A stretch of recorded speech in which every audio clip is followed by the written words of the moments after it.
Abra sua Bíblia comigo, por favor, em Gálatas, capítulo número 1. Gálatas, capítulo número 1.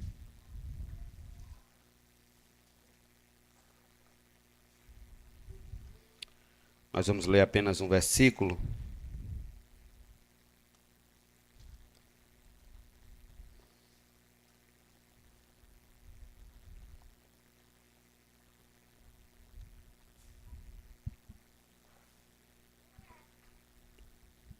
Paulo escreveu a carta aos Gálatas para defender a pureza do Evangelho contra toda e qualquer mistura judaizante que se quisesse trazer para dentro da realidade da igreja, como circuncisão, guardas de dias, de festas, etc. Então Paulo teve esse trabalho de escrever aos irmãos da região da Galácia para orientá-los quanto a essa questão de que não pode haver outro evangelho além do que eles tinham pregado. Ainda que descesse um anjo do céu, como diz o verso 8, pregasse outro evangelho diferente do que eles já tinham pregado, que fosse maldito. E Paulo inicia a carta com essa firmeza toda, porque ele tem interesse de deixar claro para a igreja que ele não está ali para agradar os homens. Ele não foi chamado para ser apóstolo, para ser agradável aos homens e desagradável a Deus. Aí no versículo 10 ele diz: por acaso procuro eu agora o favor das pessoas ou o favor de Deus? Ou procuro agradar pessoas? Se ainda estivesse procurando agradar pessoas, eu não seria servo de Cristo.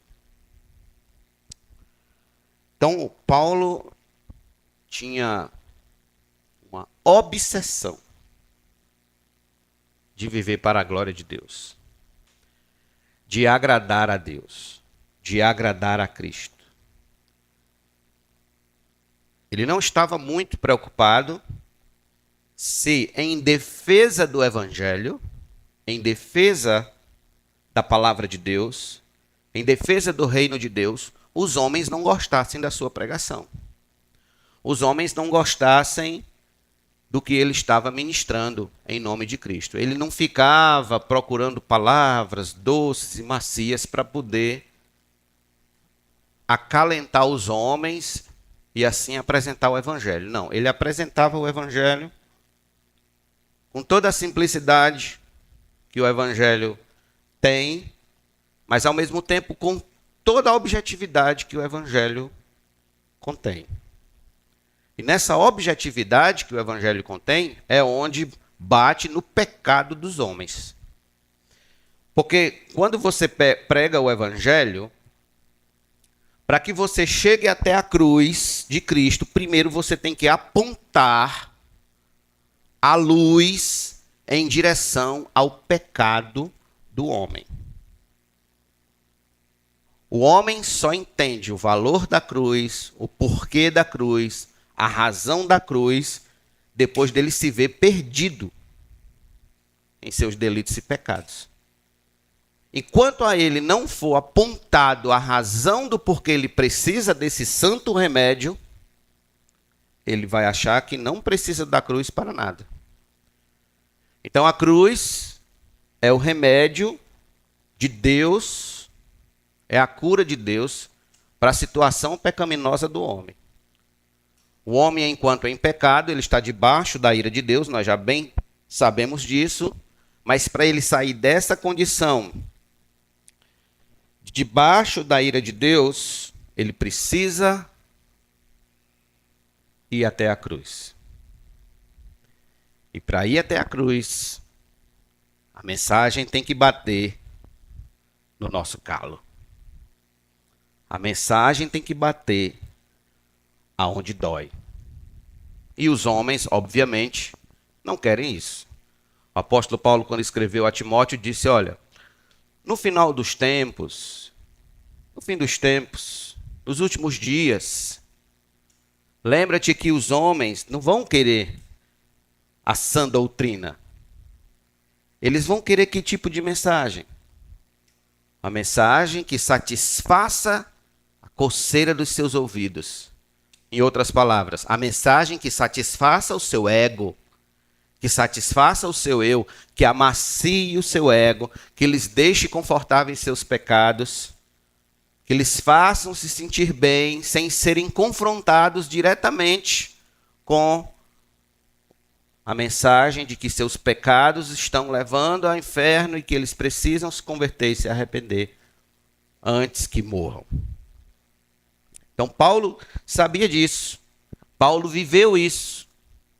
Paulo viveu isso a tal ponto de que ele foi perseguido, de que ele foi torturado, de que ele foi preso, de que ele apanhou, sofreu.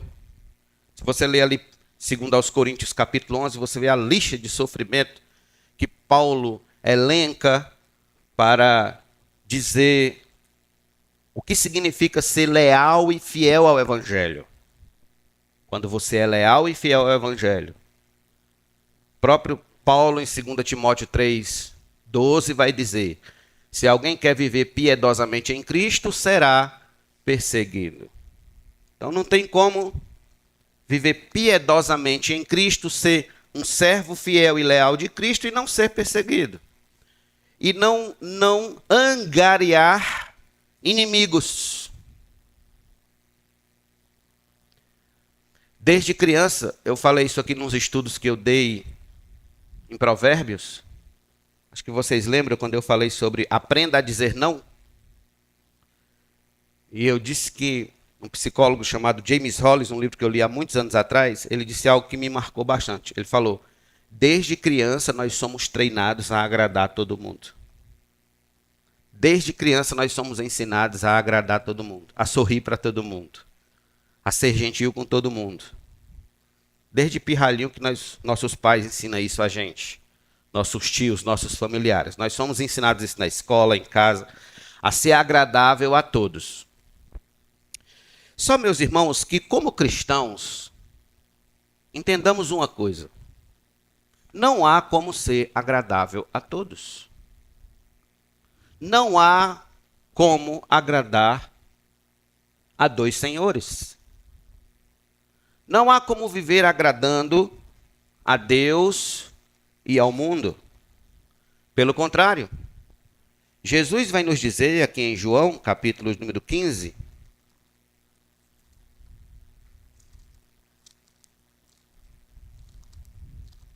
versículo de número 18. Se o mundo odeia vocês, saibam que antes de odiar vocês, odiou a mim.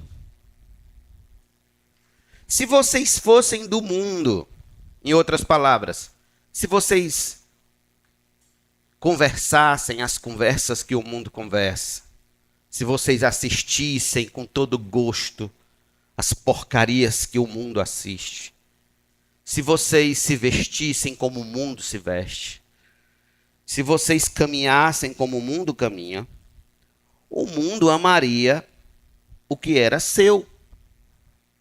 Mas vocês não são do mundo. Pelo contrário, eu dele os escolhi. E por isso o mundo odeia vocês. Então perceba, cristão que não é odiado pelo mundo tem alguma coisa errada. Cristão que convive com o mundo, com gente mundana, que é a nossa realidade neste planeta Terra, e a sua santidade, a sua pureza de vida não incomoda as trevas, tem alguma coisa errada. Ou aquele cristão não é luz, ao ponto das trevas se sentirem muito confortáveis com ele, ou então você está convivendo com outros cristãos. Você é luz e os outros são luz também. Porque se você é luz e o outro é treva, vai incomodar. O mundo vai odiar você. Se você acha que não tem nenhum inimigo, que é uma pessoa pacífica, que é uma pessoa do bem, que é uma pessoa que todo mundo ama, que é uma pessoa que todo mundo gosta, que é uma pessoa que todo mundo celebra, vá para o Oriente Médio e diga lá que você é crente. Pegue um avião e desça lá no Oriente Médio, no Afeganistão, e diga, eu sou cristão. Aí você vê se você tem inimigo no mundo ou não. Mas eu quero chamar a atenção de vocês, meus irmãos, para o fato de que, como cristãos, o primeiro ser a quem nós devemos estar preocupados em agradar é a Deus. E se essa é a nossa preocupação primária, agradar a Deus, em um momento ou outro, ou em todos os momentos, você vai estar desagradando aos pecadores. Você vai estar desagradando ao mundo, como a gente acabou de ouvir aqui. O mundo vai nos odiar. Mas a nossa obsessão tem que ser como a de Paulo. A de agradar a Deus. A de procurar agradar a Deus. A de procurar ser agradável a Deus, ao Senhor, não aos homens. Não estou dizendo que você tem que ser bruto, turrão, deselegante com os homens. Não tem nada a ver com isso. Absolutamente nada a ver com isso.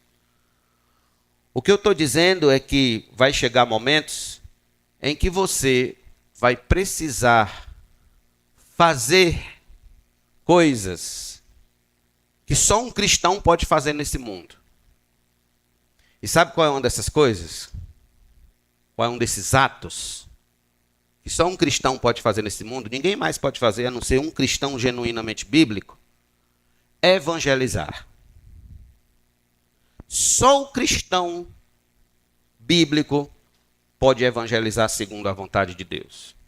Só o cristão bíblico.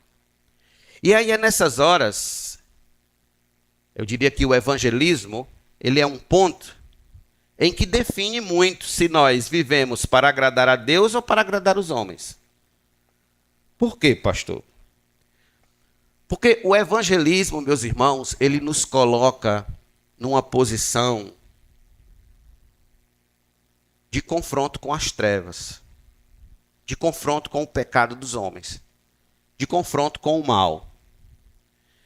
E nessa posição de confronto, a gente vai desagradar. A gente vai desagradar. Quando o homem ouve que ele é pecador, é como dizia John Stott. John Stott dizia que o homem moderno prefere ser chamado de criminoso do que de pecador. Então, se você chegar e disser, pai, tu é um criminoso, o camarada não vai sentir tanto. Mas se você disser, você é um pecador, automaticamente a pessoa te diz, e você não é pecador também, não? Automaticamente ela vai rebater isso aí. Então, o evangelismo, eu estou trazendo esse ponto para vocês, porque o ministério de Paulo era um ministério evangelístico. Ele pregava o evangelho, ele ensinava o evangelho, ele era missionário, ele trazia o evangelho às pessoas. E isso gerava uma série de descontentamento entre seus ouvintes, uma série de problemas como a gente já viu na vida de Paulo. Mas a obsessão de Paulo era tão grande em agradar a Deus que ele não se preocupava em ir até as pessoas com o evangelho. Por quê? Primeiro, porque evangelizar é fazer o bem para a glória de Deus. Evangelizar é fazer o bem para a glória de Deus.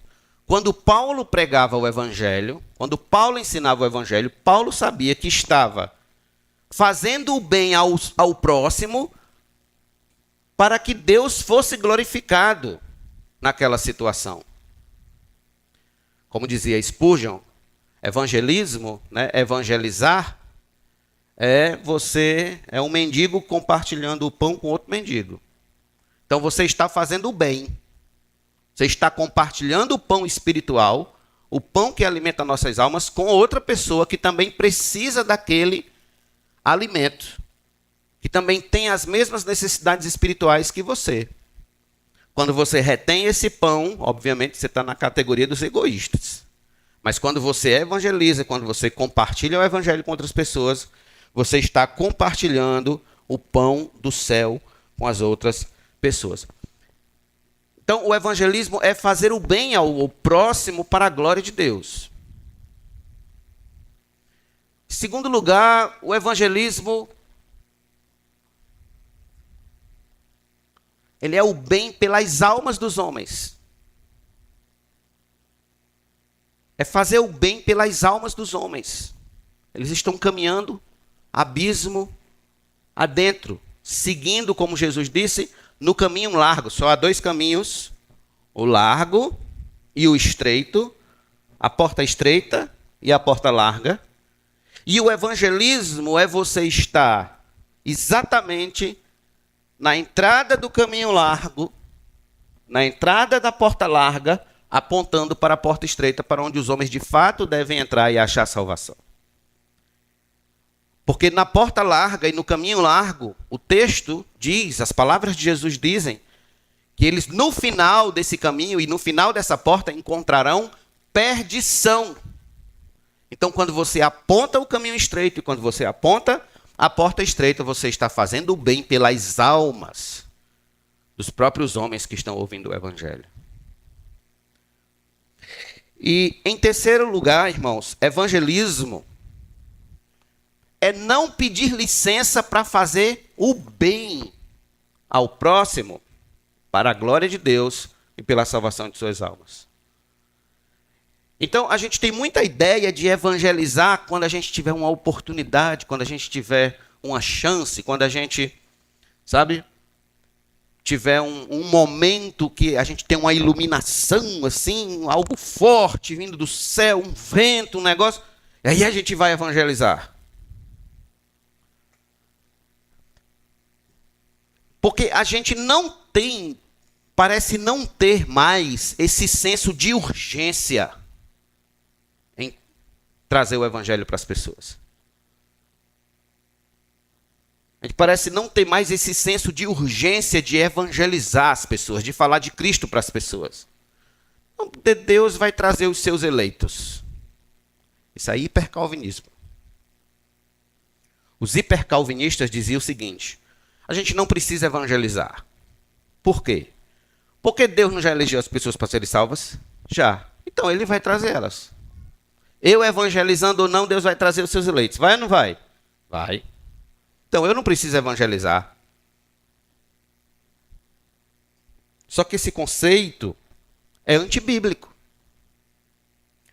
De fato, Deus tem seus eleitos. De fato, Deus vai trazer os seus eleitos ao seu aprisco. Mas Deus estabeleceu um meio pelo qual a igreja deve ser instrumento para trazer os seus eleitos. E qual é o meio? Pregação do evangelho. O evangelismo. É se envolver com isso. É você meter a mão na massa para você ser usado como um instrumento no trazer dos eleitos de Deus para o aprisco de Deus. E se você estiver preocupado em ser agradável aos homens, em pregar quando for oportuno a você fazer isso, isso não vai acontecer nunca. Que os homens abram as portas das casas deles para ouvir o evangelho, isso não vai acontecer nunca.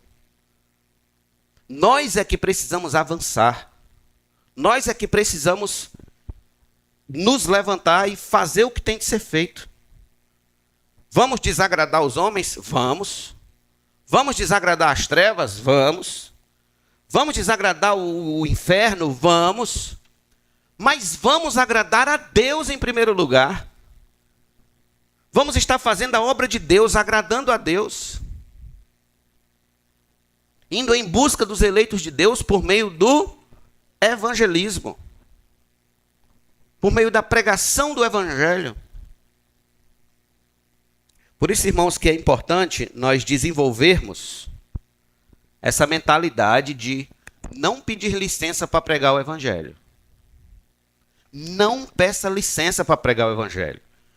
No direito, tem um dispositivo legal, não estou lembrando agora se é no direito penal, no direito civil, mas na seguinte situação. Tem uma casa está pegando fogo. E você sabe que tem uma criança lá dentro. Então você, para resgatar aquela criança, você pode arrombar a porta, arrombar a parede, arrombar o que tiver de necessário fazer para poder resgatar aquela criança. E com isso você não cometeu o crime de invasão de propriedade. Você não cometeu o crime de dano ao patrimônio. Por quê? Porque em nome de fazer o bem de alguém que realmente estava indo para a morte, naquele fogaréu, você meteu os pés na porta e foi resgatar a pessoa. Como é que vocês acham que os pecadores deste mundo, o que vocês acham que está acontecendo com eles? Para onde eles estão indo?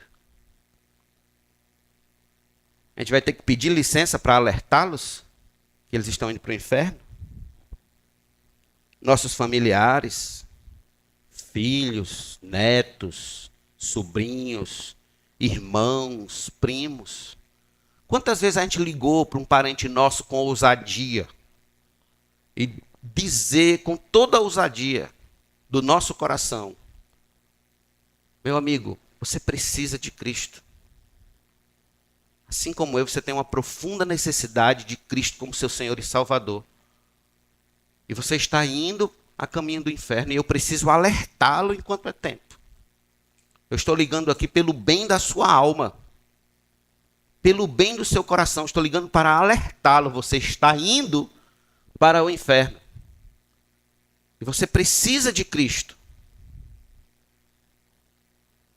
O que significa isso? É não pedir licença para fazer o bem. Essa mensagem vai agradar? Essa mensagem vai satisfazer os ouvidos do pecador? A princípio não, mas a gente não sabe de que modo o Espírito Santo vai trabalhar no coração daquele ou daquela que está ouvindo a palavra. Então, pedir licença para fazer o bem, no quesito evangelismo, é antibíblico. A igreja precisa avançar com ousadia. Vocês viram a igreja primitiva pedir licença para evangelizar em Jerusalém naquela época, para pregar o evangelho? E quando os irmãos saíram de Jerusalém, no capítulo 8 de Atos, que eles foram por toda parte pregando o evangelho, por toda parte. Vocês viram ele, por exemplo, pedir licença para estar pregando o evangelho onde eles chegavam? Não. Era algo tão espontâneo, tão natural. Era a vida deles. Sendo mais claro, era a vida deles fazer isso. E eles fizeram. E eles pregaram. E a igreja cresceu e a igreja chegou até nós. Então, nós devemos, irmãos, pedir a Deus que o Senhor nos dê a ousadia e essa mesma obsessão que Paulo tinha de pregar o evangelho, de zelar pelo evangelho, de ensinar o evangelho. Ainda que os homens se sentissem desagradáveis com isso, ou desagradados com isso. Mas que a gente precisa avançar com essa mensagem, precisa. Porque nós não fazemos isso para agradar os homens, nós fazemos isso para agradar a Deus. E o que agrada a Deus? Salvar o seu povo. O que agrada a Deus é pegar o sacrifício de Cristo na cruz e aplicar as necessidades que os homens têm de salvação. Se eu sair na rua hoje e pregar a 100 pessoas, dessas 100 pessoas, eu, por exemplo, não sei quem são os eleitos de Deus ali, não sei quem é escolhido de Deus, não tenho como saber. Mas Deus sabe. E pelo fato de eu não saber, então é que eu tenho que pregar. Porque é a pessoa ouvindo que vai vir a fé no coração dela. É ela ouvindo que virá a fé, então ela se converterá. Os apóstolos, quando estavam em Atos capítulo número 5,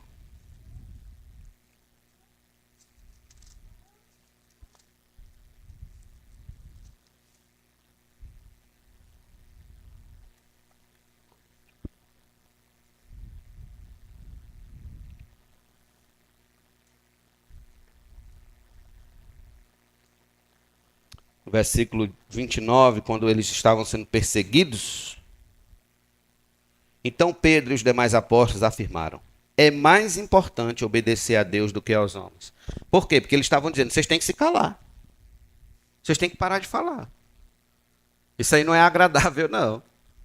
Vocês têm que baixar a bola de vocês. Em outras palavras, vocês não pediram nem licença para começar. Aí Pedro diz: é mais importante obedecer a Deus do que aos homens. O obedecer aqui está exatamente na posição de agradar a Deus. É mais importante agradar a Deus do que agradar aos homens. O Deus de nossos pais ressuscitou Jesus, a quem vocês mataram, pendurando no madeiro. Olha que mensagem diante do sinédrio.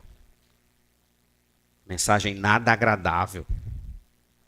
Deus, porém, com a sua mão direita o exaltou a príncipe salvador, a fim de conceder a Israel o arrependimento e a remissão de pecados. Irmãos, está aqui, quer aprender a evangelizar? Leia Atos dos Apóstolos. Quer aprender a falar de Jesus para as pessoas? Leia o livro de Atos dos Apóstolos. Nesse livro nós temos profundas e excelentes lições de como falar de Jesus para as pessoas. E nós somos testemunhas destes fatos. Nós e o Espírito Santo que Deus deu aos que lhe obedecem. Que magnífico. Eles, porém, ouvindo isso,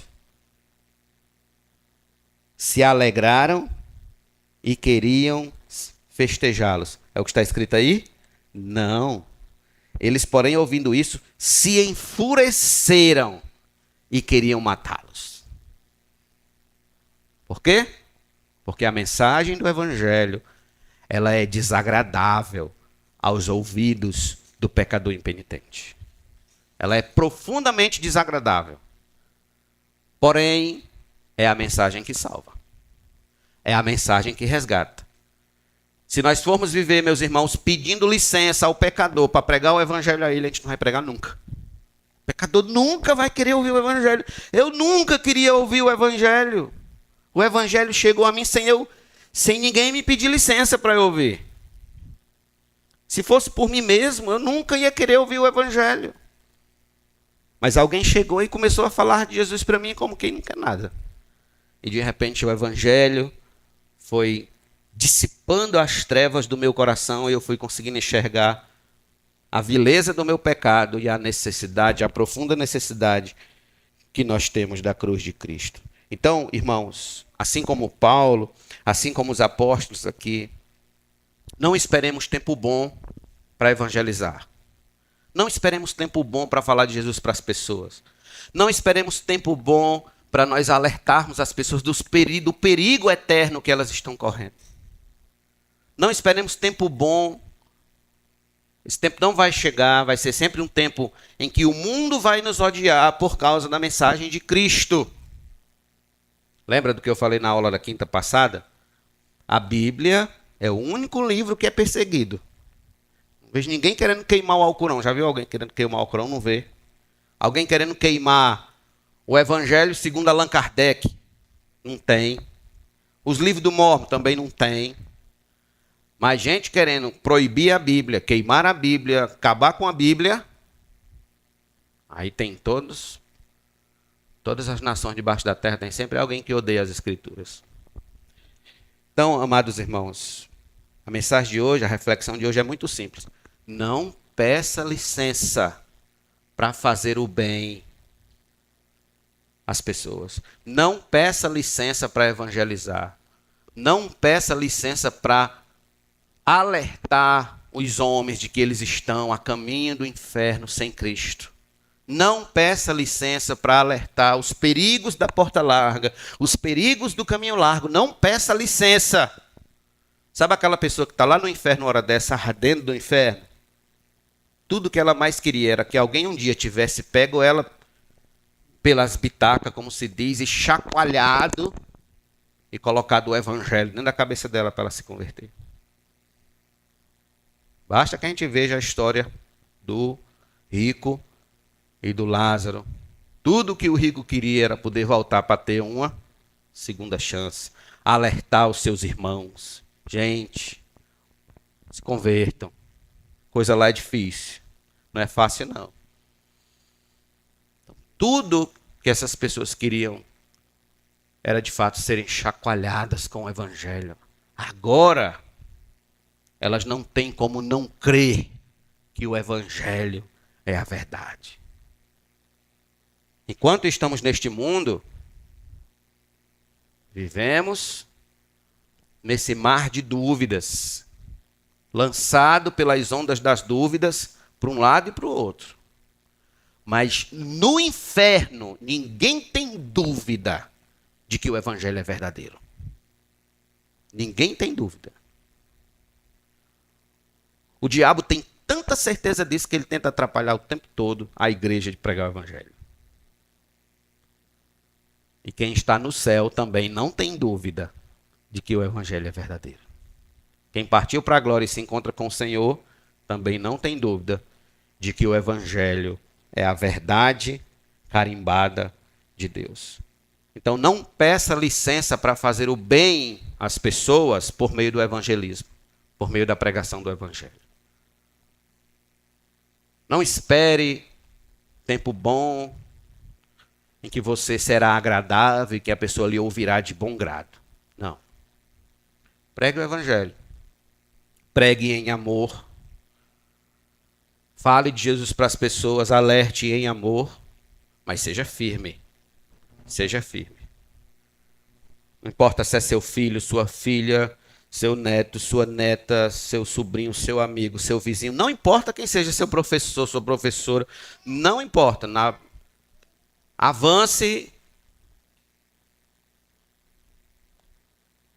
e tenha como fundamento do seu coração, antes de qualquer coisa, obedecer a Deus, agradar a Deus e não aos homens. Amém? Deus bendito, graças te dou por tua palavra. Te peço que o Senhor nos dê a ousadia que tu destes aos teus servos no livro de Atos dos Apóstolos. Senhor, quando eles oraram, e tremeu o lugar, Senhor, e o texto diz que neles havia abundante graça, e com intrepidez, com ousadia anunciavam o evangelho. Nos ajuda, Senhor, nos dá dessa mesma ousadia pelo teu Espírito Santo, para que possamos, Senhor Deus, avançar trevas adentro, Deus, com o farol do teu evangelho, Pai. Iluminando os corações e as mentes pela pregação do teu evangelho, resgatando os que estão perdidos, os que estão no lamaçal do pecado, Senhor. Os que estão, ó Deus, afundados, ó Senhor, nos mangues da maldade. Em nome de Jesus, Pai, eu te peço que o Senhor dê graça a mim e aos irmãos dessa igreja. Desperta-nos, Senhor, desperta-nos para fazer o bem às pessoas, ó Deus, por meio do evangelismo, pela alma deles e para a tua glória, a fim de que o Senhor seja glorificado, teu nome seja engrandecido, Senhor, e nós sejamos felizes na glória do Senhor. Em nome de Jesus, Pai, eu te agradeço, pois sei que a tua palavra não volta vazia. Que assim a tua bênção repouse sobre nós. Em nome de Jesus, levanta evangelistas nessa igreja, Senhor. Levanta evangelistas, homens e mulheres sedentos por compartilhar o pão espiritual, por compartilhar, Senhor Deus, da tua palavra com o próximo. Ensinar o próximo a tua palavra, Senhor. A tua palavra é vida, a tua palavra, Senhor Deus, é o pão que a nossa alma precisa. A tua palavra é luz, ó Deus, para o nosso caminho, lâmpada para os nossos pés. Precisamos dela, precisamos do teu evangelho, Senhor. Então, em nome de Jesus, levanta homens e mulheres nessa igreja ousados em serem pregadores da tua palavra no trabalho, Senhor Deus, no comércio, na escola, ó Deus, em todos os ambientes em que nós vivemos. Levanta-nos como evangelistas do nosso tempo. E assim, Senhor, que possamos viver para agradar a ti e não aos homens. Em nome de Jesus te agradecemos. Amém. Amém.